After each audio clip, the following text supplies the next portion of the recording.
Welcome back to Celebrity Radio. It's Alex Belfield talking to some of the world's biggest stars and some of my favourite people, and we've found a comedian who is simply brilliant. She's multi-talented, she's gorgeous, and I wouldn't mind marrying Vikki Stone. How are you? I'm very well, thanks. You're fit, you're talented, you're funny, you're really every man's dream. Well, you say that. I think I'm sort of one of those people that scrubs up all right, you know? You should see me in the morning. Well, and especially when I see you in character, you know, when you're stood there putting all the slap on and all of that, I think that adds an extra edge, doesn't it? It does add an extra edge. I'm a big fan of going onto a stage at a comedy club in a stripper heel. There ain't many people that do that. I was thinking more Hilary Devey. It does it for me. Oh, right, yeah, my impression of Hilary Devey. That was good fun. I like Hilary. She still are. Listen, let's start at the beginning. Firstly, you're so talented. I love the fact that you play the piano and you do it brilliantly. I also love the fact that although you're singing nonsense songs, you've got a terrific voice, a great gift. Congratulations on that. Thanks, quit all myself. I think there are a lot of people trying, but the avenues in which to sort of show that off now is very much sort of X Factor and things, and I think the public are a bit apathetic now about a bit of warbling. Have you thought of doing something like Britain's Got Talent? I mean, it makes people, but it also breaks them. Is that too risky for you at this stage? Well, I mean, I've been approached by Britain's Got Talent for years, and I think most people that do what I do have been approached. You know, they have to scout for talent, and it's just not something I would do at the moment, because at the end of the day, you'll end up losing to a dog. And that's it. That's the reality. I'm good, but I'm not a dancing dog, and that's that, you know. It is interesting show business now, isn't it? I mean, there are people like you who are so skilled at what you do, touring the country, but it is hard work. I was looking at your website and the list of dates. I mean, you're literally in Birmingham one day, Bournemouth the next, Edinburgh the next, Leeds the next, Nottingham the next. I mean, you're all over everywhere. Is that exhausting, or do you embrace it? It's both. I mean, it's exhausting. If you're in a touring musical or something, you get a week in each place. But when you're touring at my level, you have to do one night in each place, and getting the whole equipment up and down, and then getting on the road again day on day. It's really hard, but it's obviously really, really worth it, because that's how you kind of build an audience and get out there and perform to people and sort of, you know, have a fan base. I'm trying to work out whether you're a genius or really stupid, because most comedians turn up in a pair of jeans and just go on and talk and then leave. You've got all the slap and all the gear to go with you. It does add an extra pressure, doesn't it? Yeah, I mean, every year, so last year I had a really big kind of touring set with me, and I vowed that next year I'm just going to do stand-up. I'm not going to take a piano. I want it to be easy. I want to just be able to turn up and do a show. And this year it's even bigger. And I just think that I'm never going to change. I like a big show. I'm a bit old school. I like production values. You know, I feel like I'm a bit of sort of Lady Gaga of comedy, you know. The more successful I get, the sets are just going to get bigger and bigger and bigger, and it's just going to get more and more extreme. I would think that's the bonus of doing what you do. The more money you make, the more you can put into the show, the more rewarding it is. I mean, especially with an act like yours, that's sort of the affirmation that you're doing well, isn't it? Yeah, and also the great thing about it with comedy is that no one's saying no. Like last year, I had this idea for a gag where I would nip off stage for a couple of seconds and then come back on riding an almost life-size camel. And I emailed this idea to my agent. I went, I want this camel, and she priced up the camel. And I went, let's do it. She was like, you sure? I was like, yes, absolutely. Let's buy the camel. Let's sit on camel. Let's have wheels put on it, and let's do it. And so for a 30-second gag, I've now got a ride on camel in the garage. Now, here's the thing. 20 years I've been interviewing people, and I thought I'd asked every question going, but here's a question I've never asked before. How much does a camel cost on wheels? Well, the camel itself is £500. and then to get the wheels put on was about another 80 quid. So, fabulous. £600 camel, marvellous. We should all have one. Yeah. Well, the worst thing is that it's now in the garage, and I sort of kept it, and I was like, it's the last year's show, and so I've kept it, and I thought, well, maybe I could have it in the house somewhere, but I've tried it in various places, and it just looks like a camel on wheels in the lounge. You're going to be like Joe Pasquale one day, aren't you? Get invited to the Raw Variety and end up on a real camel. Oh, yeah, absolutely. Yeah. Absolutely. I mean, I'm the sort of person that I will say yes to everything. Like, I once got asked, Vikki, will you wear a meat dress and a petting zoo? Yeah, I will, yeah. and then you wonder why there's a trying to reach at a piece of fillet steak that's going to touch your bum with gaffer tape. You know, it's, I sort of learned the hard way. I sometimes wish I was a donkey. Only sometimes, Vikki, but... Is that one of the times? Yeah, just some of the time. I know a lot of people say of you that you're like Victoria Wood, and I hate doing that because it's comparing you to somebody else, and that's never fair in the business. But I know what they mean. The last person who was successful with the piano, I suppose, was Tim Minchin and Victoria Wood, and you do it as well as them. Coming up with these cockamamie ideas, you sit and write a funny tune. Probably your most successful is Philip Schofield. You were a little bit infatuated with him for a time, weren't you? Yes, I was, yes. I mean, obviously I get compared to Victoria Wood because there isn't anyone else doing it, and she was, interestingly, the history of women doing funny songs came from music hall. So, like 100 years ago, in a variety show, women were funny and singing. That was their job in a kind of comedy show. It was a bit like, you know, it was all innuendo, innuendo-filled songs. And then women during wartime weren't funny anymore. So the women singers were kind of sent out to sort of, you know, G up the troops and G up the country, and they weren't meant to be funny. It was all meant to be dead serious, and no one did funny songs then until Victoria Wood in the 70s. And so, you know, there isn't like anybody else kind of building up the form. And so obviously I'm going to get compared to that because there haven't been many people that have done it. Yeah, females. I get a bit offended by the BBC on many levels, but one of the things that really pisses me off is when they say stick on a woman because we've got to tick a box. It's a great insult to people like you and Catherine Ryan, young, great female comics who are as good as any guy. I'm sure you agree. You don't need an open door. You'll do it yourself. Absolutely. I mean, some of the best comics in the country, let alone female comics, some of the best comics in the country are women. The likes of Bridget Christie, Sarah Pascoe, people that are really talking about important topics. And never mind great, the best comedians at the moment are women. Yeah. And it's because you've got to be so much better. You've got to be as good as a man and then some to get on one of these programs. Yeah. Because, I mean, you know, I've done lots of kind of, you get to practice these things, they're called run-throughs, where it's like an audition for a panel show. And so I've done lots and lots of these, and they're really very difficult because men just talk over you. They just won't let you speak. Wow. And it's so hard to kind of get your point across and get a good gag in, and so you have to, you know, your skin gets thicker and thicker because it's just harder. It's interesting. I interviewed Dara O'Brien once about Mock the Week, which I think is the worst for that over-talking. It's the most competitive of all those type of shows. And he said Frankie Boyle would often do a 20-minute rant about this, that, or the other thing. And he'd sit there thinking, you're wasting your breath. It's never going to get in the programme. A, because I can't put it in if I wanted to, and B, it's too long. It's interesting, as you say, how the guys go on there with sort of an agenda, isn't it?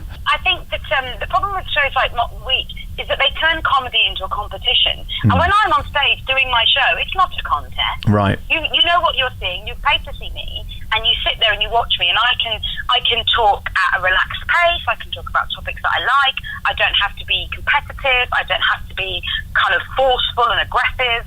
And it's just these television shows make you they make women look like a bitch. If you're fighting to be heard on a show like that, they make you look really kind of bossy, and they don't suit personalities that are more kind of silly and daft, which is where I sit. You know, I'm very much, I want to kind of take my time and sort of build up gags and silliness and sort of, you know, things like that. And the current TV formats don't really suit that kind of comedy. Yeah. What goes around comes around, though. I mean, I think you are of the time. The great thing about what you do is it doesn't look old-fashioned. Is that about the topics you talk about? Is it to do with the way you deliver them, or the writing in the beginning? I think it's a bit of both. I think that, you know, everybody has... I tour with a big white grand piano because I think that people have a better... when they sort of look at that, they know what they're watching. Whereas if I play from behind like a keyboard or something, it perhaps looks more contemporary and more kind of like pop music. So I like to sit behind a grand piano because that really kind of sets off the sort of cultural references. Yeah. But I think that there's a certain generation that feel very comfortable watching me.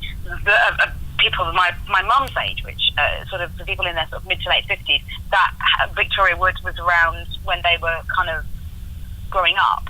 And they love it because they can just relax right in and they know what it is. And young people are almost kind of minds blown by it because they don't really, you know, Victoria Wood isn't really on the telly anymore. She's not doing comedy songs.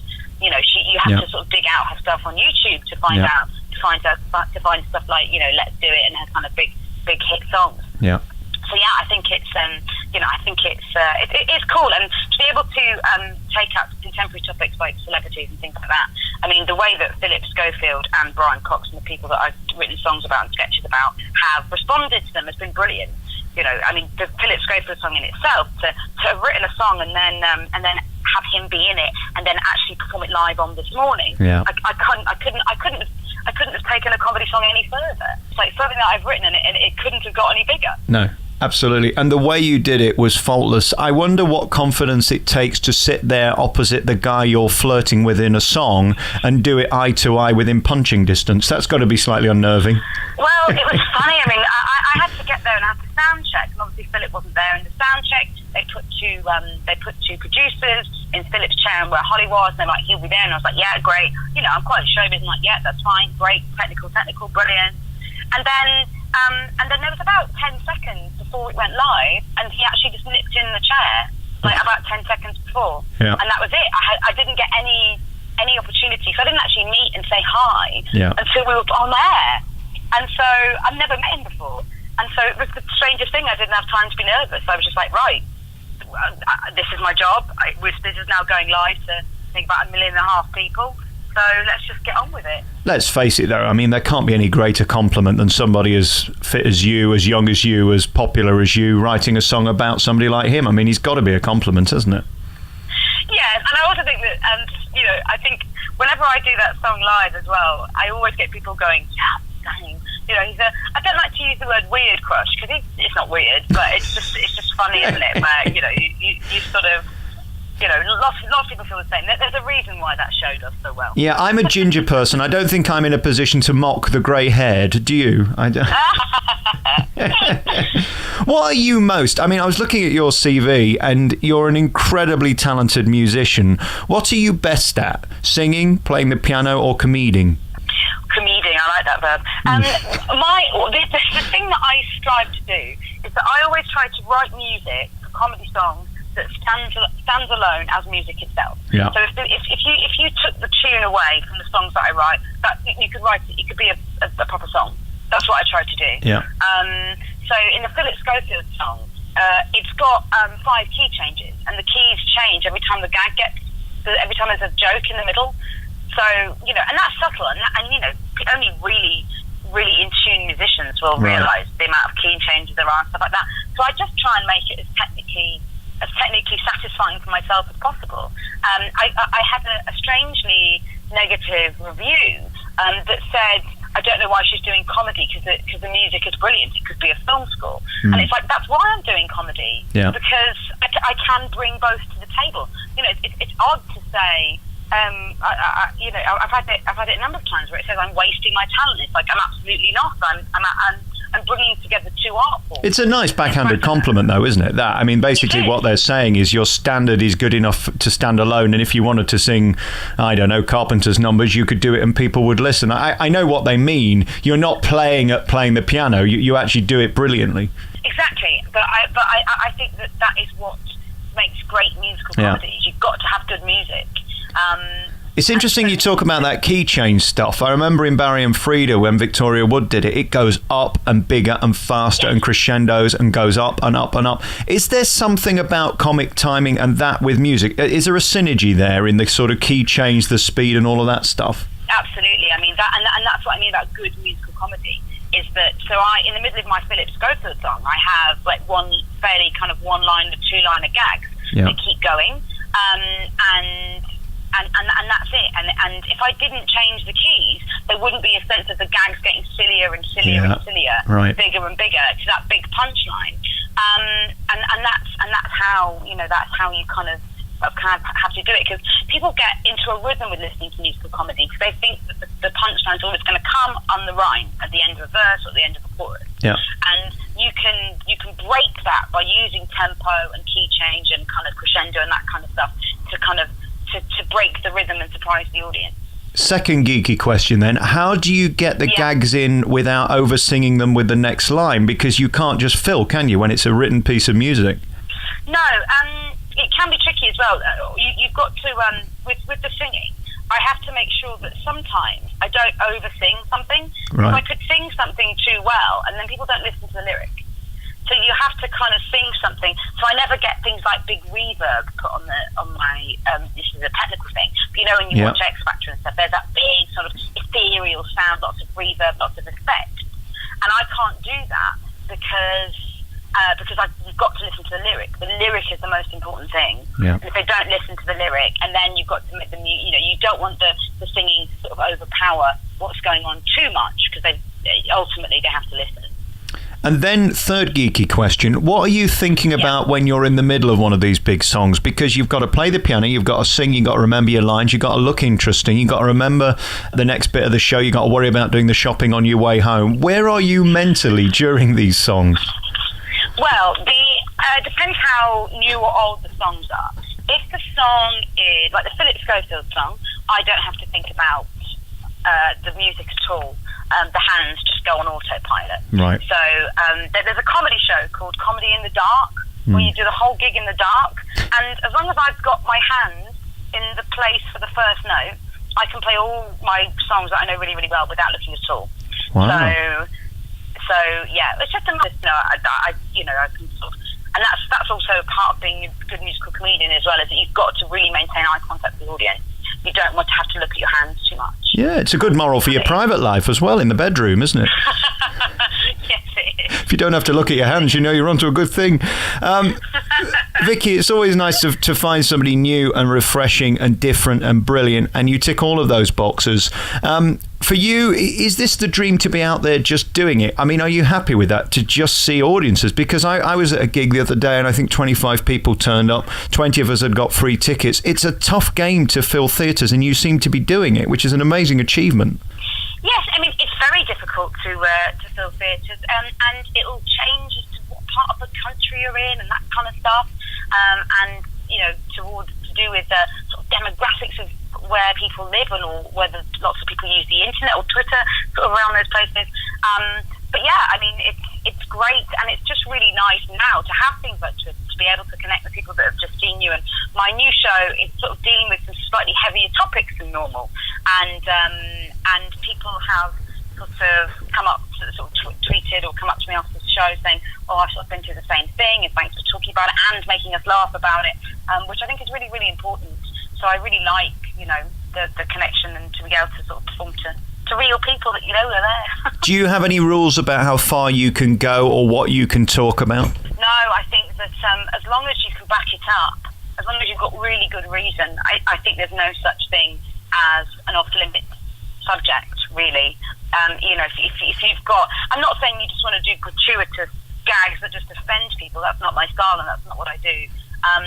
But I think it's perfectly possible to deal with some pretty heavy topics with comedy. I think that comedy does raise awareness and makes people kind of think, especially if they're laughing about something. If you can get the holy grail of laughing and making people maybe think about bigger questions and that kind of stuff, I think you're onto a bit of a winner. Yeah, it's kind of leaving them a gift to go home with, to think about, isn't it? Yeah, I think so, and I like to get that mix of just sort of get out of your own life irreverence, but then I also like to bring it round to something that's a bit more important, which I always kind of strive to do. Listen, congratulations. What a stunning act. Vikki Stone is on the road. She's coming to Cranley Arts Centre on the 18th of September. Hull, 19th, 24th at Salford, Nottingham 25th. You can find all the dates at www.vikkistone.com. A rare and brilliant act. Congratulations. I look forward to seeing you very soon. Thanks for talking to me. Thanks for having me. Bye-bye.